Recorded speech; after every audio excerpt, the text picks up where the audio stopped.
Congratulatory messages are still pouring in for the United States President-elect Joe Biden and Vice President-elect Kamala Harris after a keenly contested election that saw counting extending to the fourth day.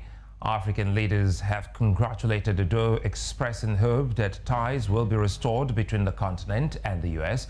following the rule of President Donald Trump. Now, South African President Cyril Ramaphosa on Twitter says his country looks forward to working with the president and deepening bonds of friendship and cooperation. The African Union Commission's chairperson, Musa Faki Mahamat, also on Twitter says he looks forward to a new, stronger U.S.-Africa relationship based on mutual respect. Nigeria's President Muhammadu Buhari has also congratulated Biden on his election at a time of uncertainty and fear in the world affairs. Zimbabwe President Emmerson Mnangagwa has also offered his huge congratulations to Biden. He says he looks forward to working together. The relationship between some African countries and the U.S. weakened under incumbent Donald Trump, who at times blasted at leaders and largely ignored the continent, unlike his predecessor, Barack Obama.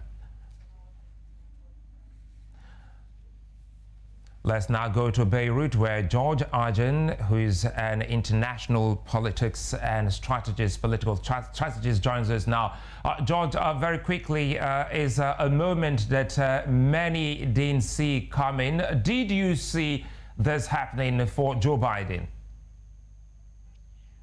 Well, if you looked at the polling numbers, it was quite clear that Biden had an advantage. The question would be, was the 2020 polling as accurate or as to say inaccurate as the 2016 polling? So it ended up being closer in a lot of those states than had been anticipated. But in the end, Biden pulled away with clear majorities in Wisconsin and Michigan, which made it virtually impossible for Trump to win. And Pennsylvania, of course, was the final nail in the coffin. So this is not a situation like we had in Florida 20 years ago, where there were a few hundred votes deciding the presidency. This is a clear-cut victory for Joe Biden.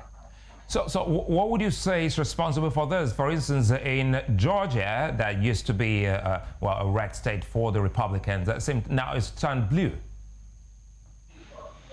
Well, it's that's bad news for the Republicans that Georgia was so close. Now, they may end up having a recount, but it's not going to affect the overall disposition of the election. It's clear that Biden has won. He may run away with a huge majority in the Electoral College anyway.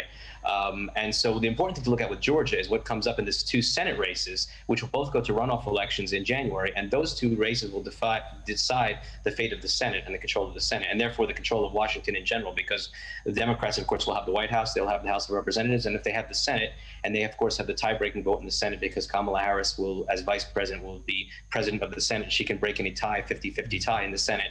The Democrats will have carte blanche in Washington. Well, George, you're an expert in African politics and developments here on the continent. How do you think this administration of Biden-Harris will impact on the continent? I think, first of all, you'll see a change in the overall disposition. I mean, Trump was the kind of president who was very abrasive, using expletives to refer to, let's say, less developed countries. That obviously will go away. We will return to a more polite foreign policy and more respectful relations with African countries. And you will particularly see a change in the way development is handled. What's happened over the past 4 years is that there was always a fight for example, U.S. aid projects in key African countries. There were always threats by the Trump administration to cut funding for those, and then that would end up being fought out in Congress. That will go away now. You'll go back to the status quo where those projects are fully funded with the blessing of the administration. And so that should increase the cash flow from the U.S. to African countries. So I stay within the African continent. What should African leaders expect? I think they should expect a return to the status quo of a more traditional president, whether it's a Republican or a Democrat. The way diplomacy had been conducted in the past differed dramatically during the Trump era, because it was very much about him and his personal relationships, the way he used Twitter and social media to broadcast his intentions. That will go away. We will go back to a more systemic, bureaucratic approach to foreign policy and to diplomacy, and therefore the ambassadors of African countries and the foreign ministers will once again play a bigger role in determining the relations between the U.S. and their countries. I want to ask you a personal question. When are we expecting to see George back on the continent? I'm sorry, repeat that again, Sulaiman. When are you likely to visit the continent again, George? Oh, I would love to come back any moment. Many thanks for speaking with us, Geroge Ajjan, speaking with us live from Beirut in Lebanon.